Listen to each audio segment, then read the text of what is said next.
Everybody, thanks for watching. Stay tuned. So if you want to learn how to make these bad boys, it's like almost like an air fried type potato.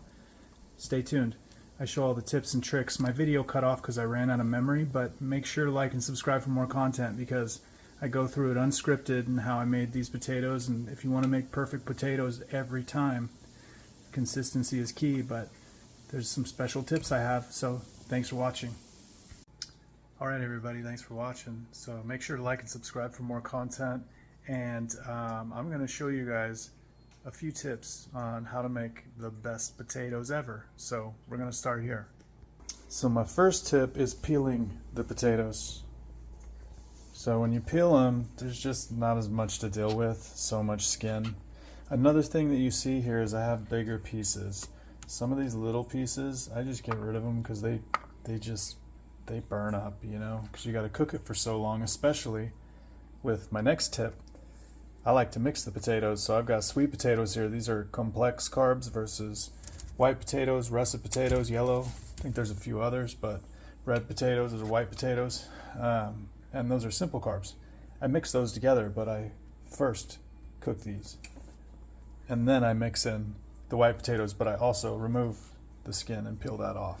Just makes it easier to deal with it, and it makes it easier to tell where that brown crisp is around the actual potato when you're cooking it to make sure it's fully cooked. So the next tip is I've got a lid here. Okay, I'm going to throw these in here and I'm going to kind of like simmer them a little bit, but not really. They're going to be at a low, medium low.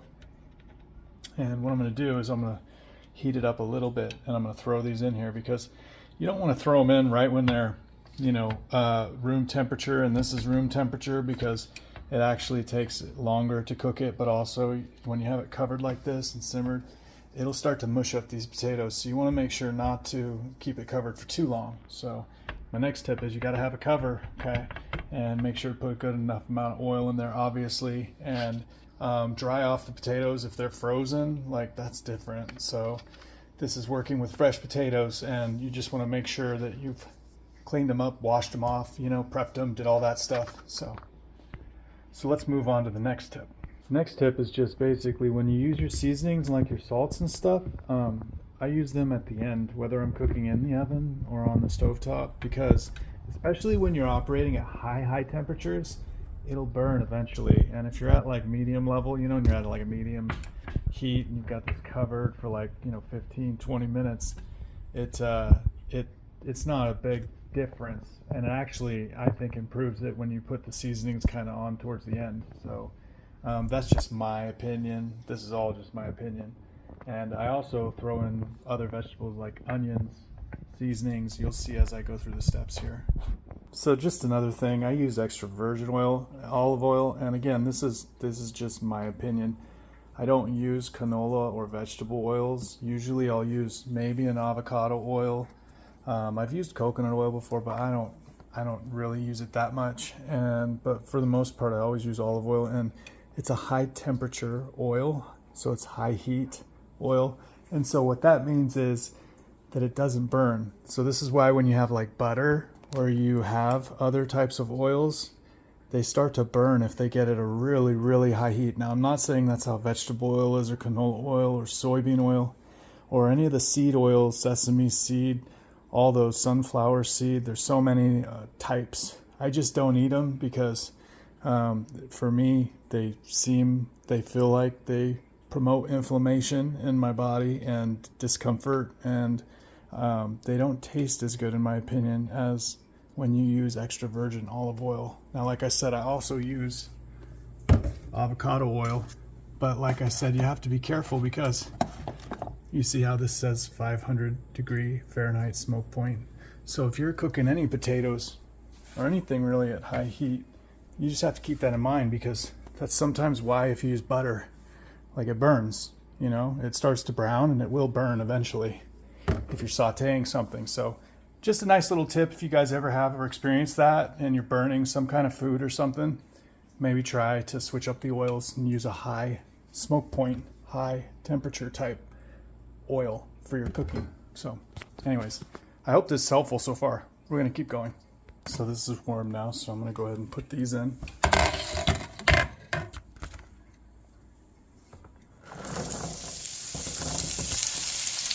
See that? So it'll kind of cook a little bit quicker, but you got to be careful because slow cooking, it preserves the nutrients, and that's why the taste is there. It's so good when you cook slower. But if you cook slow for too long, it starts to turn into slop. So we're going to turn this down a little bit. I got it up a little bit just to warm it up.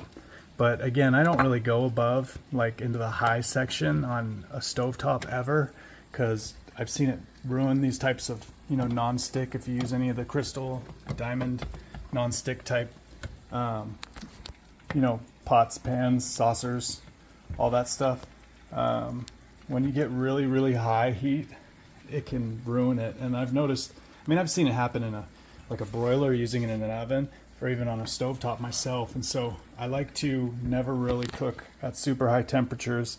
And usually when I do, I'll go a little bit above medium maybe to kind of like brown things and crisp them. So really what we're doing is we're kind of simmering it a little bit, but not really, because it's at a higher heat. So it's at like a low medium heat, and it's just covered, that's all. And what it's doing is it's cooking these a little bit quicker because potatoes are very dense, but especially sweet potatoes. So we're putting in sweet potatoes first. We're going to follow that up with these white potatoes. So we're going to go ahead and peel these, and then we're going to throw those in there too here in about, I don't know, 5 minutes after we give this one flip and stir it up, just to kind of distribute it a little more, because you do have to cook these a little bit more. So anyways, we're moving on. Okay, so the reason why these are so good is because I can cook them fairly quickly. Now, what's important about this too, though, is when you're using a potato peeler, there's different types out there. You want one that's got this kind of like loose end here. You see it kind of springs a little bit. These ones, they are so difficult to use. They take forever when you're peeling and you cut yourself and get all scraped up. These are really nice. It's like kind of almost like a shaver, and you can work your way all the way down in one swoop and just go all the way around it. So you can see I use way less, and it doesn't mess up the sink as much. You don't want to put these ever in a dish disposal. Potato peels, onions, stuff like that, or really anything. You want to try to keep as much out of there as possible. So don't put any oil or any of that stuff in your sink, you know. And if you ever do get some in there, you want to make sure you're running hot water for a while first and after to make sure it moves through the system. So, but like I said, don't do that. You want to not put any of that stuff in there. But we're going to go ahead and finish peeling this guy here. It's a little green, we don't like that, but we're going to try to get just past the green, and sometimes I don't use them if they're too green. So we're going to keep going. So this is another big tip, is sometimes if I get a little bit behind when I'm like getting stuff prepped, you can see I've got these peeled here, I got those out of there. Well, sometimes it's just cooking a little bit too quickly, so I got to kind of pull it away, you know, just pull it off every now and then, you know, for a couple of minutes and get caught up. So that's another tip that helps me never mess these up. Now this is terrible, I don't normally do this, but sometimes we have sausage and this stuff's going bad in a few days, so I'm going to make some of this too. But this is another tip, is if you're cooking other things, you know, you always got to kind of take that into account. So I'm going to put these in a little bit later, just because these take so long to cook. So what I'm going to do is I'm going to get these guys going here right now, as I've got probably less than 20 minutes left at most with cooking these. And by these, I don't mean just these potatoes, I mean all the potatoes to be finished and done. Like this whole meal, sometimes you can get it in like less than a half an hour. It's a little hard, but if you really want it to be like super good, it could take about 30 to 40 minutes to cook all this stuff together. So that's my next tip though, is always want to time your things correctly. Make sure to cook the denser things first. Frozen things or most thawed out things and stuff like that just makes a huge difference with their cook times and when you should start cooking them. So that's my next tip, is, you know, make sure to sequence everything properly. There's an order of operations to making the best breakfast ever. Gosh, I'm gonna have so many tips in this video. I am sorry this is a long video, guys, but I'm telling you, this is it. So you know, use one of these spatulas if you don't want to make a mess, because when you're obviously flipping this stuff, you don't want to pick up all the oil and, you know, it makes a splatter. So what it does, it just reduces the mess around the actual stovetop when you're doing your cooking. So especially when you're cooking these, because there's a lot of splatter between the bacon and the sausage and the potatoes. You know, you don't have to use this much oil too. You can use less. I put a little bit extra in there because I just wanted to make sure these get, you know, it gets absorbed into these potatoes when I put them in later. So anyways, we're gonna go ahead and put this back on here, and we're gonna go ahead and get some big pieces kind of like these and distribute them throughout the pan so we can make the best potatoes ever. All right, and so what we got here is a little smiley face. You don't need to do this, but yeah, you can see I threw in the the white potatoes now. And you'll notice that the chunks are a little bit, the pieces of white potato are a little bit bigger than the sweet potato, because these guys cook a lot quicker. So we're going to go ahead and put the lid back on now. And we're going to let these guys also start to cook through. So we're going to turn this happy face into a pizza face. That's mean. That's mean. Gotta be nice. Birds outside. So yeah, check that out. Oh, so pretty. Anyways, we're going to continue. I mean, this really isn't too much of a tip, but this is olive oil, okay? And unless you have sensitivities and stuff like that, this is garlic infused olive oil. So you can actually experiment too with different types of olive oils. Pretty neat, huh? So what we're going to do is we're just going to let this guy kind of cook with it covered for a little while. Let the sausage catch up back here. We turn it down just a little bit. So like I said, I usually run around medium to medium low for the most part with whenever I cook potatoes until the end. Then I basically just cook this. And if anybody wants to get off the video now, you know, really all I'm going to do is I'm just going to cook this like this for a little bit longer and flip it every 5 minutes. And then pretty much after about 10 to 15 minutes, I'm going to remove the lid and I'm going to put the seasonings on, maybe some like onions, frozen onions. You can use onions out of the freezer, all kinds of stuff, but just in case if anybody wants to pop off yet. But stay tuned, we're going to keep going here. So yeah, we're going to go ahead and give these guys a little flip now. And usually one way to tell if you're cooking things too fast, whether you're cooking the white potatoes too fast or the sweet potatoes, they start to get mushy. And before they do that, we want to pull the lid off. And if we do start to see these get mushy, it might help to pull the lid off and cook it the rest of the way without leaving the lid on. So what we're going to do is we're going to keep cooking it with the lid on at a lower heat, because these aren't really mushy, but they are starting to get soft, which is good. That means that they're cooking through. These, you can see how much they're cooking through from the oil absorbing into the potato. You'll be able to tell when they're getting cooked through. Now really technically when it comes to potatoes, they have to get to, I think it's like 211 degrees to be fully cooked. So you can't really use a thermometer on these, but how you can tell with maybe a fork is at the end when you poke it and you pick it up, it falls off. You should be able to cut right on through it. But that's to avoid to where it's too hard. If it's too hard in the center after you're done, then you need to cook it longer. And when you cook bigger chunks like these, you have to kind of cook it a little bit longer, but at a lower temperature so it doesn't get too mushy and cook through too quick, but at the same time to where you don't cook it enough, and then at the end you end up either burning the outside of it trying to cook it properly the rest of the way, or you burn the outside just because. So anyways, I hope this is helpful. We're going to go ahead and put the lid back on now. And we're going to give these a flip and put that lid back on after we're done flipping. And another flip. Okay, I'm going to stop showing you some of these because I don't want you to, get too bored watching this. So we're going to go ahead and put the lid back on after this. And then in a little bit here, we might just put some onions in there a little early, like some fresh onions. Sometimes I use frozen, like if you buy those bags of, well, I'll share that. That's another good tip. So yeah, I bought peppers alone by themselves, but sometimes there's different blends. This one's peppers, yellows, green bell pepper, red bell pepper, yellow onions. And so it's really cool because you can also use this, but you have to be careful because you're using oil, and when you put water or if you put any ice like directly in it, it can cause issues. You can pour like oil into water, like when you're boiling water, it's oil into the base of water, but the base can't be oil. So you got to just be really careful because that'll cause a splatter back, or could cause a fire even if you're not careful. So anyways, we're gonna use fresh onions today though, because that's another tip, is because fresh ingredients make the food taste better, more nutritious, because there's probably more nutrients in it for all I know. But I'm gonna chop up one of these and I'm gonna throw it in, but I'm gonna have some pretty small pieces when I put it in. Oops. And you just want to make sure to throw the onions in at the right time, because if you throw them in too late, they won't cook enough through. If you cut them too big or too small, they might not cook enough through or cook too much through, or they'll get burned if you cook them too early. So we're not going to put them on just yet, but I'm probably going to put some of those frozen peppers on because I don't have any right now that are fresh. So I'm just going to do that anyways, but that's the next tip, is you can use some frozen stuff, put that on a little sooner, and makes things easier, but just be careful. You know, I'm not going to use a bunch of it, and I'm going to spread it out, and I'm going to put it on top of the potatoes and then cover it back up to let the water melt away. So these are just for extra flavor, and sorry about the rambling.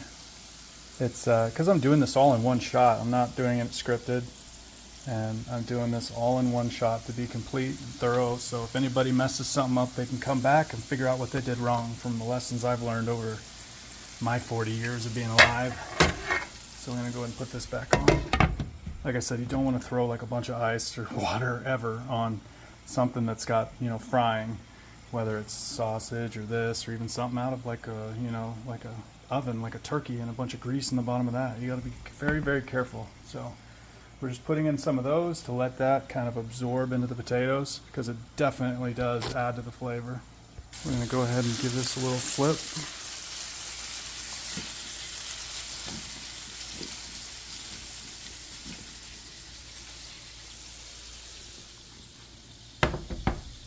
Just another tip, okay, I'm cleaning up as I go, so you'll notice a lot of things. I got the paper towel in here, so I'll try not to get as least amount of potato peels in the sink as possible, but also it's there so I can grab all this in one go and throw it away, or compost it, better yet. So we're going to put this in our compost. Alright, these guys are almost cooked through. You can kind of see on a lot of these where they're cooked to. And so we're about to basically leave this with the lid off and then actually throw some of these on here. So we're going to start chopping these up, and then we're going to throw these on after we remove the lid. But we might keep them in here for a little bit with the lid on to try to help it kind of absorb. So anyways, we're going to move forward.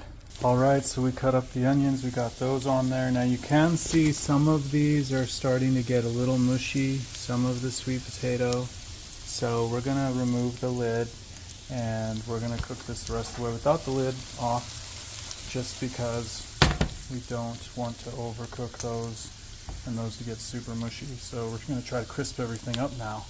Now in a little bit, I'd like to either drain the oil out and throw it away, or, you know, whatever way you want to get rid of it, like I said before. But, you know, obviously don't pour it down your sink.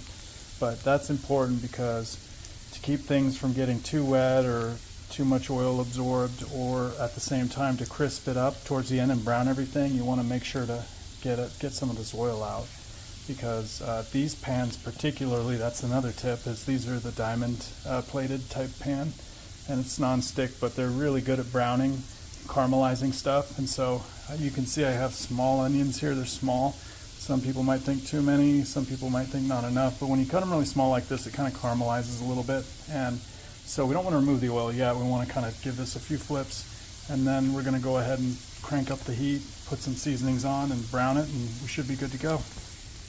Alright, we're going to add some seasoning now. We're just going to add some garlic salt. Love this stuff by Lowry's.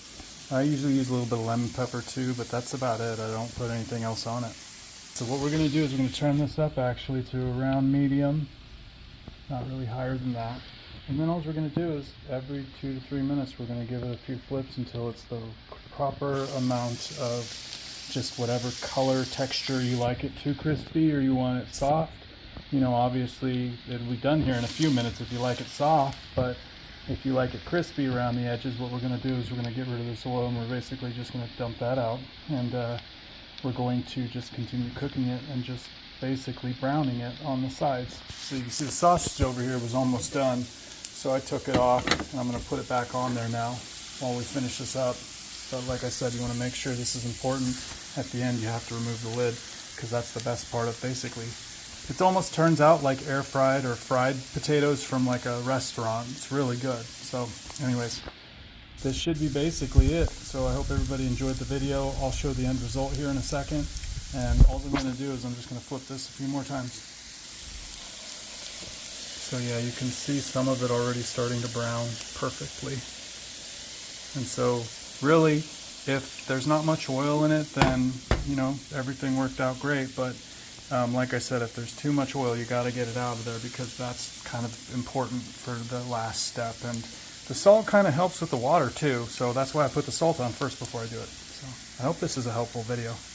Another tip that's kind of cool is if you put your broiler on, we have broil up on top here, and you got to get your your pan close enough. But you can toast your bread in here. You can also, if you cook at, I think it's like 350, 375, you can throw bacon in on a, just like this, like a foil, non-stick aluminum foil, and you lay your bacon out by slice next to each other, side by side, parallel.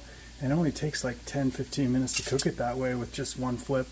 But it depends on how thick it is. Some things call for making it at, or baking it at 450, but it's not the same as broil. You don't want to broil bacon, not in here, because it'll splatter up and hit that or get all over the place. But when you do it at a bake and you have it down here, it's really cool because it makes it to where you can kind of cook it evenly golden on each side. So just another cool tip.